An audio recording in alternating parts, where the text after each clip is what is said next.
Number 1 star यानी trending star की बात करने वाले हैं। इनका एक सॉन्ग आने वाला है जिसका शूटिंग चालू हो गया है।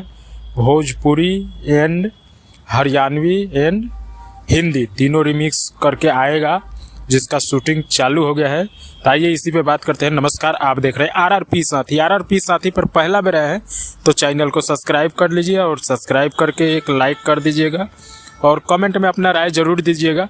तो आज बात करेंगे हम लोग खेसारी लाल के गाने के ऊपर। हरियाणी में आएगा। सपना चौधरी उसमें एक्ट्रेस है और खेसारी लाल भी रहेंगे। खेसारी लाल भोजपुरी में गाते हुए नजर आएंगे। भोजपुरी, हिंदी और हरियाणवी तीनों लैंग्वेज में आएगा गाना। शूटिंग चालू है इसका, अब बहुत ही जल्द आएगा, यानी जनवरी में ही आएगा वो भी गाना।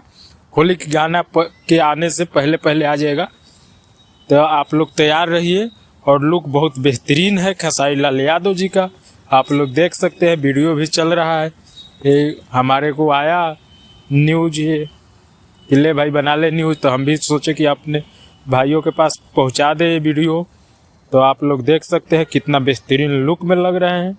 खेसारी लाल एक नए अंदाज में आने वाले हैं। तो आप लोग बने रहिए हमारे चैनल पर। चैनल को सब्सक्राइब कर लीजिए